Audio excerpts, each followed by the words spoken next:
सभी आप चौधरी जिनका आज संरक्षण प्राप्त करने का सौभाग्य प्राप्त हुआ।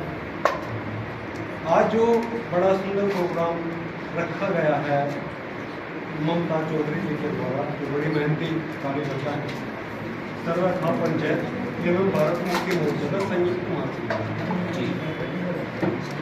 प्रोग्राम छोटे या बड़े हो सकते हैं, लेकिन जो दिलों में जगह है वो कभी छोटी या बड़ी नहीं। आज हम खाप पंचायतों के बीच में मुझे तो आपका वैसे भी आशीर्वाद मिलता रहता है, क्योंकि मुझे आप लोगों के साथ मिलकर के किसानों की लड़ाई लड़ने का जो आनंद मिलता है, हालांकि उसमें शुरुआत और सुनने की होती है, वो दूसरे चलते हैं। क्योंकि जो राह हमने पकड़ी है, अगर उसमें कांटे नहीं है तो इसका मतलब वो रास्ता गलत है, ये समझाने के लिए खाप पंचायतें तैयार होती हैं और यही लोग आंदोलनकारियों को पैदा करते हैं। इस मुल्क के अंदर जितनी भी सरकारें आई, चाहे वो किसी भी सरकार रही, कोई भी सरकार रही, ऐसा नहीं है कि जो आज सरकार चल रही है इसे ही जुल्म किया है। इससे पहली सरकारों ने भी हमारे ऊपर जुल्म किया है और ये वही खाप पंचायतें जिन्हें उसकी नाक पकड़ करके, नाक बोलते हैं गाँव में बोलते हैं, नाक पकड़ करके सेंटर में करने का काम किया है। जिस तरीके से सरकार बेलगाम हो चुकी थी और लगातार हमारी जमीनों का शोषण कर रही थी, तो मैं धन्यवाद देता हूँ खाप पंचायतों का, जिन्होंने समय पे निर्णय लिया और किसानों को भिन्नहीन होने से बचाया। आज जो पहला मुद्दा डाला गया है, भूमि अधिग्रहण कानून भारत के मूलवासी किसानों का जमीनहीन बनाने का षड्यंत्र, यानी किसानों को भूमिहीन बनाना।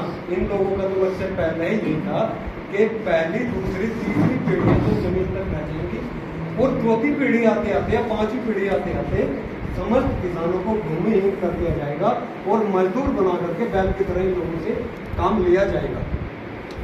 वो उस तरफ कुछ मामला चला भी। हम देखते हैं कि जब से हमारा ये मामला शुरू हुआ था, कथित आजादी हमें मिली थी, तो जब कितने ही परिवारों के पास बहुत सारी जमीन थी, लेकिन आज 2024 या 2020 तक आते आते बहुत सारे परिवार गांव से लुप्त हो गए और उन लोगों का ये नहीं बताओ बाजार में किस स्थिति में है। आज के समय में इस मुल्क के अंदर नागरिकता, जमीन और जायदाद और मजदूरों को बचाने का काम अगर कोई संगठन कर रहा है तो वो लोग मजबूत किसान हैं और उसका सारा श्रेय खाप पंचायत को जाता है। मैं भी गुजर हूँ, मेरे पास में कल्लड़ी नाम का गाँव है हमारे समाज के, उनसे इतनी प्रेरणा मिलती है कि वो एक हमारा पावर हाउस है, उनकी वजह से ही अधिकार बचते हैं। हम भी उनके साथ मिलकर के काम करते हैं, इसमें कोई शर्म नहीं है, कोई अलग बात नहीं है। मुझे कहते हुए हर्ष हो रहा है कि खाप पंचायतों का प्रतिनिधित्व आज इस देश को बचा रहा है। दूसरा मुद्दा रखा है MSP लागू में करना, देश में पूंजीवाद को स्थापित करना। ये MSP है क्या? हालांकि मैं डेवलपर के तौर पे आया हूँ, सारे पॉइंट नहीं बताऊंगा, क्योंकि अगर मैं सब बताऊंगा तो ये मैं था पंचायत चौधरी को मुझसे सुनना चाहता हूँ। इस विषय में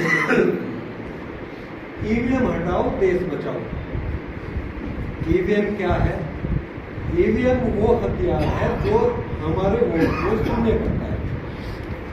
जैसा मिसाल प्रोग्राम में कह रहे थे कि कुछ लोग नारा दे रहे थे संविधान बचाओ, संविधान बचाओ, तो उन्होंने कहा कि आप वोट का अधिकार नहीं बचा सकते, संविधान बचाने की डेंगे हाँकते रहते हो, यानी वोट का अधिकार बचाए बगैर संविधान बचाना संभव नहीं, नामुमकिन है। ऐसा भावचेत के लोग तो बहुत सारे मीटिंगों में बच्चे रहते हैं, मैं तो कहता हूँ हर मीटिंग में होती है।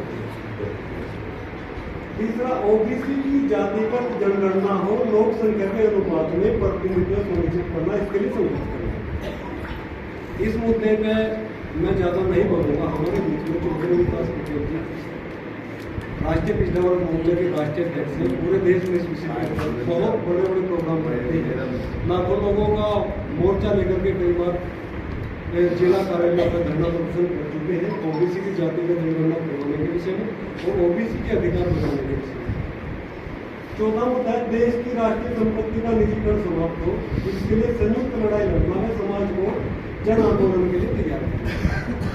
यह मुद्दा बड़ा सेंसिटिव है, क्योंकि हरियाणा में अगर हम देखेंगे लाल डोरे की जो ग्राम समाज की